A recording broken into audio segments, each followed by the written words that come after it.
Hey guys, it is Jenna. What is up? And welcome back to the Board Game Garden. Today we are going to be doing some solo reviews. This is something that I've been really wanting to do recently, and I have been really enjoying solo board gaming. For the past 3 or 4 months, I have been absolutely obsessed. I've been playing multiple times every single week solo, and I really want to start talking about my experience with these games, particularly their solo experiences. So this is something that I find when people do reviews on board games, they don't typically get into the solo variant, and I feel like this is something that needs to be talked about more here in the board game space on YouTube. So I want to fill that void, and I want to talk about solo variants in board games. So today we are going to be talking about 3 different board games, and I would love to have you guys comment down below any other games that you guys want me to talk about the solo variants for, ones that I should try out, anything like that. Leave it down in the comments. Also down in the comments, I would love to get your guys' ideas for names for this series. I don't really know what to name it. Right now I'm probably just going to name it like solo reviews or 3 solo reviews, but I want to have like a fun title for this series where I just go through 3 different games and their solo variants and what I think about them. So yes, let me know, comment down below all the things that I just told you. But yeah, let's get into this video. If you guys want to hear my opinion on these 3 games, just continue watching. Give this video a big thumbs up if you enjoy. It really helps the channel. Subscribe if you have yet to do so. I would love to have you here in the garden. The garden is growing and it's just making me so happy. So anyways, without further ado, let's get into this video, shall we? So the first game that I'm going to be talking about is a game that I have had in the collection for a while. It is a flip and write, and it is one that I feel like a lot of people talk about, but I have not heard a ton of people talk about the solo variant, but that is Cartographers. And I did just recently receive from Thunderworks Games, so a huge shout out to them. I received Cartographers Heroes as well as some of the map packs, which I am so excited to dive into. The thing about Cartographers is that there is so much like content in this game, and the replayability for this game is so fantastic. So the 3 map packs that I got is number 4, 5, and 6. They have 6 different map packs. Number 4 is Frozen Expanse. Number 5 is Kethra's Steep. I believe that's how you pronounce that.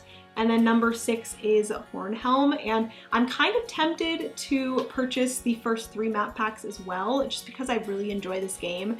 And since I started playing it solo, it's just so easy to get to the table, and I've been having so much fun with it that I would love to have more of the content. And I also do want to grab the playmat because I feel like that would be really nice to have as well. But anyways, Cartographers is designed by Jordi Adden and it is published by Thunderworks Games. Huge shout out to them again for sending over Cartographers Heroes and the map packs. But Cartographers, like I said, we've played multiple times multiplayer, and we really enjoy it. If you're not familiar, Cartographers is a flip and write where you are cartographers, obviously, and you are creating maps by flipping over these cards that have different Tetris or polyomino shapes on them in different land types, and you are drawing those shapes into your map and then choosing a land type. Sometimes the cards have 2 different land types that you can choose from.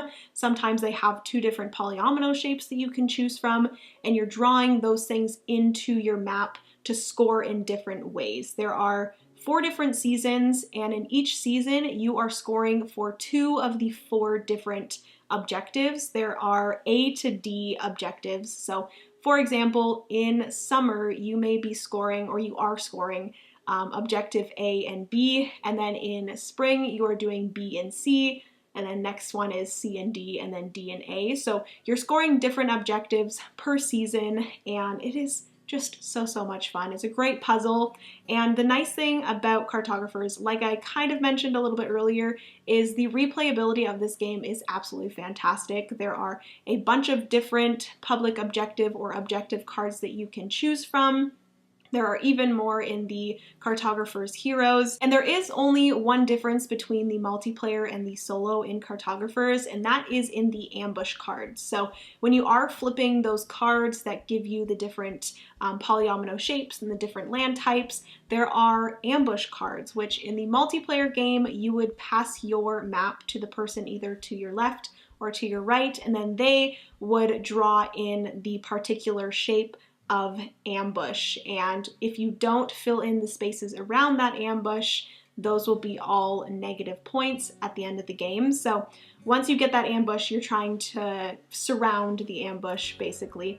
And the nice thing is in Cartographers Heroes, they bring in hero cards that kind of mitigate the ambush cards and allow you to destroy your ambushes, which is really, really fun and a really nice way to, like I said, mitigate the bad things that happen with the ambush cards. So love that. But with the ambush cards in the solo variant, basically when you flip that one, obviously you don't have a person to pass your map to. So you are going to be looking in the top corner of the ambush card, and it shows you what corner of your map you are going to be drawing the ambush shape. And this is one thing that I'm like not in love with the solo variant. I find that it makes it a little bit easier because in the multiplayer game, when you are giving your map to another player to draw in the ambush, typically when someone does that, they are putting the ambush like right in the middle of your map, like the absolute worst place. And so there are multiple spaces around that ambush that you have to then work to fill in order to not get negative points. But in the solo variant, you are starting from the edge and you are going around from the corner that it states on the ambush card. And you are starting from that corner and then trying to find a space around the edge that the ambush fits. And if it doesn't fit around the edge, you go in one square and then you go around and you continue doing that until you are able to find a space that fits that ambush. And the one thing I don't love about the solo ambushing is that you are placing it on the edge of your map. So it's kind of making it easier for you because you already have that edge that is, you know, not allowing for you to have empty spaces all the way around the ambush, if that makes sense. Hopefully that's making sense to you guys, but that's the only thing. I wish that there was some way, maybe with like, I don't know if they'd want to bring in dice with the solo variant, but kind of a way to find a space on your map that's like more in the middle to make it more challenging instead of placing it around the edge. So overall, that was the only negative about the solo variant, was just that I wish there was a way to make the ambushes a little bit more challenging by placing them in the center of the map rather than on the edge. So that was that. And then I also do want to mention, this is something that I kind of realized while I was playing solo, is that I've never really paid attention to the card art in Cartographers. If you guys ever have a chance to actually look at the card art in this game, it is absolutely beautiful, and I don't know why. I think it's just because when you flip over the cards, your focus while you're playing the game is just to full on go towards what type of land you are drawing and what the shape is, and you don't actually look at the rest of the card. I definitely recommend going and checking out all of the card art in Cartographers because it is beautiful. But yes, overall, I really, really enjoy Cartographers and Cartographers Heroes solo. It is so easy to learn. If you already know the base rules of Cartographers, it is the easiest thing to learn. It's just the small little rules change with the ambush cards, and I really enjoy that in a solo variant. If you already know the multiplayer, it is just like a tiny little rule change to get this to the table solo. So yes, that is Cartographers and Cartographers Heroes, the solo variant. Moving into game number 2. This is one of my favorites. I love this game, but I haven't really talked a ton about the solo variant, and that is Honey Buzz. This is designed by Paul Salmon and published by Elf Creek Games, and this game is so much fun. I've talked about it a ton here on the channel, but I wanted to chat about what I think about the solo variant. So if you're not familiar with Honey Buzz, basically you are a colony of bees that are producing honey and fulfilling orders and doing different things, and also I think you're like trying to make the queen bee happy. There are different public objectives that are the queen's contests, and In the solo variant, the only difference is that it is introducing the drone bees. So I guess it's kind of like an AI representing another player that you're playing against. And the drone bees, there are 2 of them, and they are workers that are pretty much just on your turn or their turn. They're going to be blocking a space for your future turn. So there is a deck of cards that is the AI, and on their turn you're going to be flipping one of the cards. They're double-sided, so once you flip one card, you'll see the back side of that card and then the front of the next card that you will flip. The one side is going to be where a drone bee will go and block you for your next turn, and then the other one is going to be a simple action that you can quickly do before moving on to your turn. So the nice thing is that the AI's turn is not super long. You don't have to do a ton of thinking. It is just where does the next drone bee go and what's their quick action that they're going to do. I believe some actions are them either moving down one of the different types of honey on the market, or they are taking a foraging tile. They are either taking an order card, or there's one other action that they do. They're really, really simple to do so that you're not taking too much time doing the AI's turn, which is something that I just don't love in solo games. It's when like I'm taking more time and more thought on the AI's turn than I am my own turn. I want to be able to focus on my turns and then quickly do whatever the AI needs to do and then get right back to my turn. So that is one thing that I really, really love about the solo variant of Honeybuzz, is how easy it is and how quick it is, and how much thought or how little thought I have to put into it. So that is that.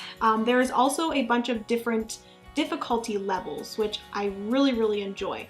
I will say that it is pretty difficult. I did like one of the easiest difficulties, and I almost didn't make it. Basically, you, at the beginning of the solo game, you will choose a difficulty that you want to do, and based off of the minimum of that difficulty level, you have to have like a minimum score, and that score is based off of what you score for the solo contests. So there's going to be 3 different objectives that you're trying to do, and you're scoring for those 3 cards, and there's going to be a minimum of what you have to score for those 3 cards in order to actually move on to the main scoring of the game. So if you don't even get the minimum for the difficulty that you chose, you don't even get to score, which is pretty scary, but I did decent. I like almost didn't make it, but did pretty good, and I really, really enjoy that part of it. As you play it more, you can put up the difficulty and get better at it, which I really, really enjoy. So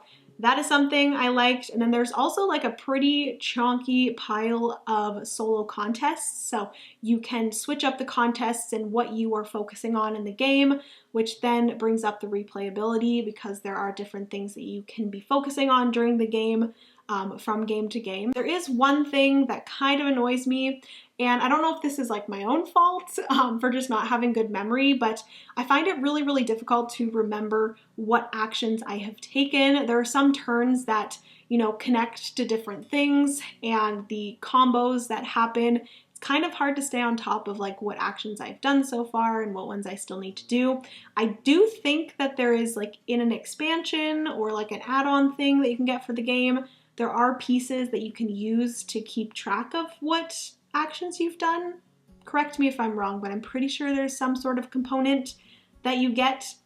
I don't know. But overall, that is a pretty small thing that kind of annoys me about it. And again, it might just be my fault and not having very good memory about what I've done and what I haven't done. But overall, I really, really enjoy the Honeybuzz solo variant. Like I said, super easy to learn, super easy to keep track of, and I love how there is varying difficulties. So if I continue playing this more, I won't get sick of it and it won't get too easy. There will always be, you know, a more difficult difficulty level that I can go for. So that is everything for Honeybuzz and its solo variant. Definitely recommend going and checking it out. It is a lot of fun. I do also want to mention that the Fall Flavors expansion for Honeybuzz, I don't know when it's going to be fulfilled.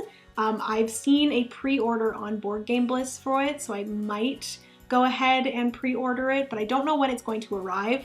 That's the only thing. I think it might be coming soon. You'd think that they'd want to get it out before the fall time, so fingers crossed that is what will happen, and I might end up picking up the Fall Flavors expansion because it'll just add a little bit more contents to the game, which will make it very, very fun. So yes, very excited for the Fall Flavors expansion for Honey Buzz. And then the last game that we are chatting about the solo variant for is one of our favorites and a pretty big box, and that is Lost Ruins of Arnak. This, like I said, is one of our favorite games. We adore this game. And we also have the Expedition Leaders expansion, but when I did play this solo, I only played the base game, but I do really want to try it with the expansion in the future. But Lost Ruins of Arnak is published by Czech Games Edition, CGE, and it is designed by Min and Elwin, and this is such a fantastic game, and I was immediately so excited to play the solo variant when I started reading the rules, because yet again, like the other two games, the solo rules are so easy to implement, and it just, it makes my heart so happy when solo rules are just easy. And this is very similar to Honey Buzz, where you are playing against an AI and you are on their turn simply just flipping over a tile and then doing whatever that tile says. And most of the time, the AI's tiles in Lost Ruins of Arnak is literally just placing one of their workers, which you are playing as a color, and then the AI gets all 3 of the other colors. So for example, I was yellow, and then they got all 6 of the other workers, red, green, and blue, and you're placing their workers out on the board to just block you from going to different spaces. There's also tiles that flip that make them go and explore, defeat a monster, go up the research track. So it's really easy to just do whatever their action is and then move back to your turn, which, oh, it just makes me so happy that it is so easy to just do their turn, then get right back to your turn. When playing the solo variant, I did find it pretty difficult. I literally played this on the easiest difficulty level possible, and I still almost lost to the AI. I don't know if it was just because it was my first time playing, but it was very difficult. The AI is collecting cards, they're collecting idols, they're doing all of these things. They're going up the research track, which I found that the AI went up the research track very easily and made it all the way to the top. I think it's supposed to make it all the way to the top, but unfortunately I was not able to. I was pretty close, but it was just very difficult, and I was playing it on the easiest difficulties, so I do think I just need to play it more and just get better at it. Lost Ruins of Arnak is definitely one that you do need to play to get better at and to master, so it is one that I'm excited to just play more and get better at. But the difficulty level is really just by, they have 5 just basic tiles, they have 5 of the easy level tiles, and then 5 of the hard level tiles. So you're always going to be using the 5 basic tiles, and then I was just using the 5 easy tiles, and then that's it. But you can switch out for the hard tiles. So for example, if you wanted to make it slightly more difficult than the 5 easy tiles, you would switch out one of the easy tiles for 1 hard tile. So you would be playing with 4 easy ones and 1 hard, or you could switch out 2 of them, play with 3 easy ones and 2 hards, and then so on and so forth. So it's really easy to just pick what tiles you want to use, shuffle those all together, and then that's your difficulty. And I really enjoy that part of the game. And lastly, the one thing that I did notice about the solo variant is that I didn't really find a huge need to explore too much, and I don't know if I should have.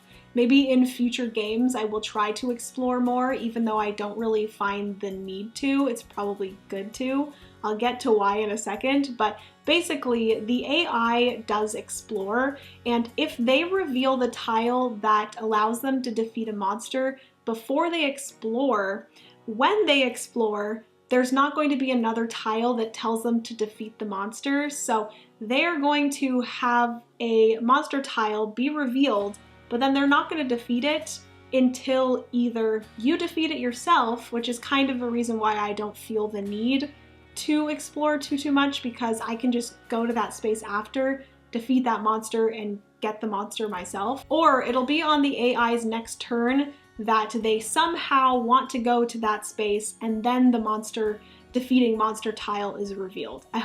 Hopefully that makes sense. But most of the time, what I'm trying to say is most of the time, you are going to be able to defeat a monster that the AI reveals, because there's not a huge chance that they're going to defeat the monster or go back to that space and defeat the monster before you do. So that's one thing, but I feel like in future games, I probably should try to explore more, because the nice thing about exploring is that you do get the resources that that tile reveals, and then you also do get the idols, which I noticed with the solo game, I only got like one idol, when typically in a multiplayer game, I was getting 4, 5, 6 idols, which is really, really helpful when you're able to put your idol up to get resources.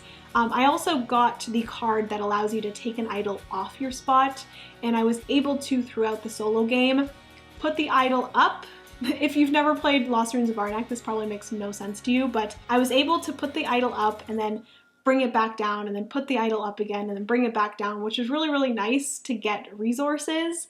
But it would have been really, really nice to have more idols in order to, do that more with that card, because I only had that one idol, if that makes sense. So that's just one thing. I feel like in future games, like I said, I do need to try to continue to explore. Even though the AI was doing a ton of exploring, I still need to do it myself in order to get the idols and the resources from exploring. But I managed to be able to buy a lot of artifact cards because I was saving on the compasses.